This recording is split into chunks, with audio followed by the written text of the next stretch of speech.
You know what's weird? Human beings were never supposed to have access to this many people's lives. 100 years ago, if someone moved away, they disappeared. If your ex got a new partner, you probably never saw them again. If someone hated you, they talked behind your back privately instead of monitoring your entire existence. But now, we carry around a device that lets us compare ourselves, obsess over people, stalk people we hate, envy strangers, romanticize other people's lives, and emotionally torture ourselves 24 hours a day. And somehow, we normalized it. Social media didn't invent jealousy, but it industrialized it. And I genuinely think that it created one of the most emotionally unhealthy cultures humans have ever participated in. Because now, people just don't dislike each other, they study each other. And the scariest part, most people don't even realize they're doing it.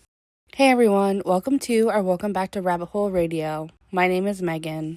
In today's video, I'm going to be going down the rabbit hole of something that we're all guilty of. Stalking somebody online just to see what they're doing, even though we don't like them. But this is probably one of the most toxic things internet culture has to offer, and I'm going to tell you how to break this cycle. So grab your blanket, grab a snack, grab your headphones, and let's dive into this ruin.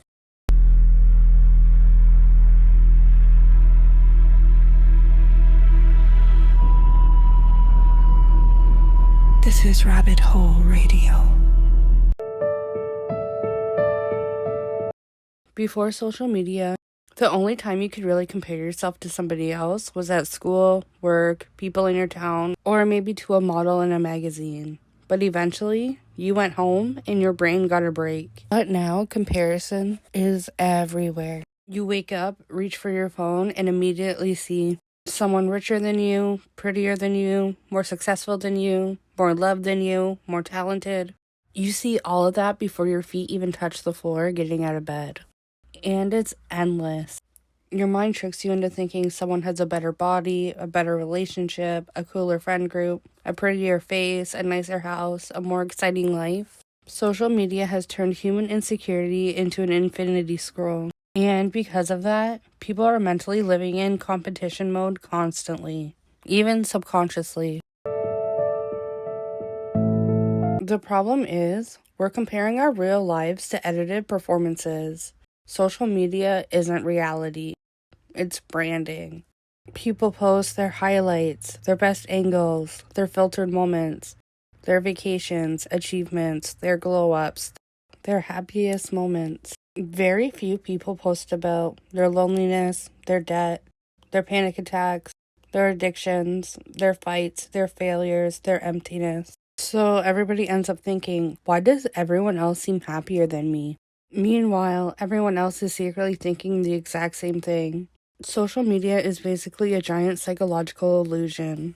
And for some reason, the human brain is terrible at remembering that.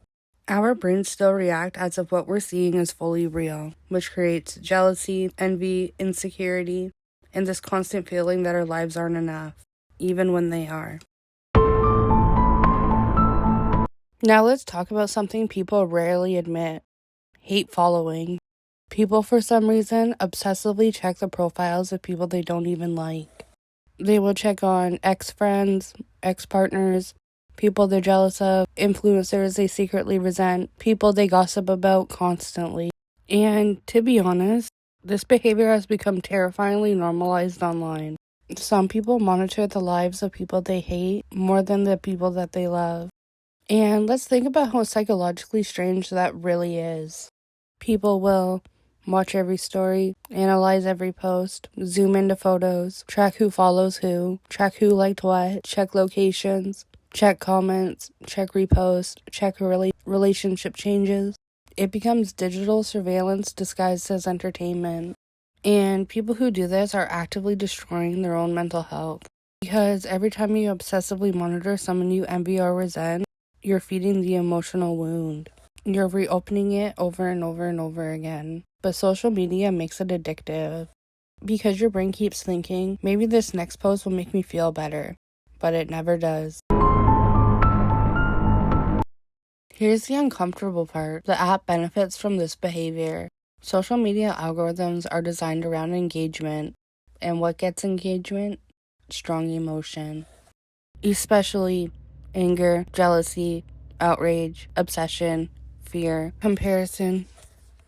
The more emotionally active you are, the longer you stay scrolling, which means more ads, more clicks, more money. The algorithm does not care if the content makes you miserable. It only cares if you keep watching. And humans are far more likely to obsess over emotionally triggering content, more so than peaceful content. That's why rage bait works. That's also why drama spreads faster than happiness. That's why people obsessively watch people they hate. Emotion keeps people glued to the screen, and platforms know that. Social media also blurred the line between strangers and intimacy. People now feel emotionally connected to people they've never met. Influencers, streamers, creators, internet personalities. And while parasocial relationships aren't always harmful, they can become unhealthy really fast. Because people who start emotionally investing themselves in people they don't even know or people that don't even exist, comparison kicks in. People start feeling inferior, left out, ugly, unsuccessful, unwanted, especially when influencers present highly curated lifestyles. People begin measuring their worth against someone whose literal job is maintaining an online image. That can be psychologically dangerous, especially for teenagers. And honestly, social media becomes even more toxic in small towns because everybody knows everybody, so now gossip never dies. I can tell you that firsthand because I live in one. People are always monitoring each other. Everyone needs to know who's dating who's fighting, who unfollowed who gained weight, who relapsed, who's moving away, who failed, who's succeeding. Suddenly, your entire social existence becomes permanently archived online. People can keep tabs on each other for years, even after friendships end, even after relationships end, even after people have supposedly moved on, but nobody actually moves on anymore because everyone still has access to everyone. And this is still a really new thing, historically speaking. This is incredibly new, and humans don't know how to deal with it yet. One of the most damaging things social media normalized is the constant romantic surveillance. People now have access to things humans were never supposed to monitor 24/7. Now you're viewing people who liked your partner's photo, who viewed their story, who they follow, who followed them, what they commented on, who they searched up, when they're active, why they unfollowed somebody, and why somebody unfollowed them. And slowly, relationships stopped being about trust and started being about investigation. People spiral over tiny digital behaviors now. A liked photo, a delayed message, a new follower, an emoji comment. Things that would have meant almost nothing 20 years ago can now trigger full-blown emotional breakdowns. Because social media created the illusion that if you monitor enough, you can prevent betrayal. But it usually just creates anxiety. And honestly, a lot of people aren't cheating. They're just exhausted. Exhausted from constantly being watched, questioned, compared, and psychologically analyzed. Social media also created impossible expectations for relationships. Now, people compare their real relationships to curated couples online. Online, people make it seem like they have the perfect anniversary gifts, they go on perfect vacations, they get the perfect gifts from their partner, and it's just a perfect romance they wish they had. But most of it is performance. And when your real relationship can't compete with a highlight reel, people start believing something is wrong even when it isn't. Sometimes social media doesn't destroy relationships directly, it just slowly poisons people's perceptions of what love is supposed to look like. I genuinely think a lot of people are unintentionally participating in emotional self-harm online. Because think about this. If seeing someone's content repeatedly makes you anxious, jealous, angry, obsessive, depressed, or insecure, why keep watching? But for some reason, we do, over and over again. Because social media trained us to believe that constant access equals control. But usually, it just creates emotional dependency. The healthiest thing a person can do is stop checking. Not because they're weak, but because their nervous system needs peace. And social media rarely encourages peace. It encourages stimulation. constant stimulation. I think one of the saddest things social media destroyed is the ability to naturally move on from things. People used to disappear from each other's lives. Now they linger forever through stories, memories, suggested posts, old photos, mutual friends, algorithm recommendations. The internet keeps reopening doors that maybe should have stayed closed, and healing becomes harder when reminders are constant. Sometimes people aren't obsessed with a person anymore, they're obsessed with the access, and social media gives unlimited access. That is so dangerous for the human brain. I don't think the solution is deleting all social media forever.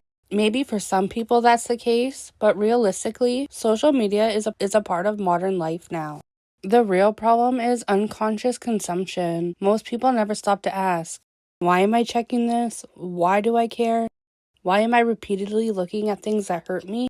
Once you become aware of the behavior, you start realizing how automatic it is.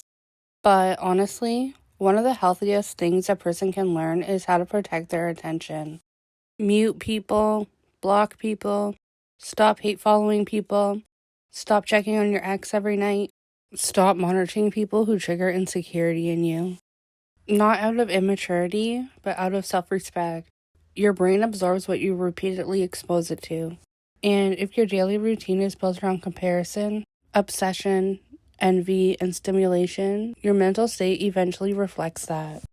I think people underestimate how peaceful life becomes when you stop constantly watching everybody else. Eventually, you realize you don't actually miss most of the people you obsessively check on. You just became addicted to the habit of checking. And those are two very different things and two very different emotions. I think future generations are going to look back at this era the same way we look back at people smoking cigarettes in hospitals. Like, how did nobody realize how unhealthy this was? And that's because we normalized all of this. The constant comparison, constant surveillance, constant stimulation. We normalized watching each other instead of living our own lives.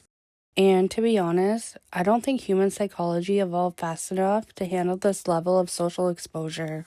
We were never meant to absorb thousands of lives all at once, especially not every single day. Maybe social media itself isn't evil, but the culture surrounding it became deeply unhealthy. And I think more people are waking up to that now, because eventually you realize the more time you spend watching everybody else live, the less time you spend living yourself. But I want to know what you think. Do you think social media made jealousy culture worse? Do you think people are becoming emotionally addicted to checking on one another? And have you ever caught yourself doom scrolling somebody's life even though you know it was hurting you? I know I have. Let's chat about it in the comments. If you made it this far, you get a gold star. Congratulations. And also thank you for listening to me ramble. The next video I'm working on is going to be a 3-part series, maybe 4, so it might take me a little longer to get it edited and uploaded, but keep an eye out for it. Make sure you're subscribed so you can see it, and hit that like button so I know you enjoy this type of content. This has been Rabbit Hole Radio. Bye.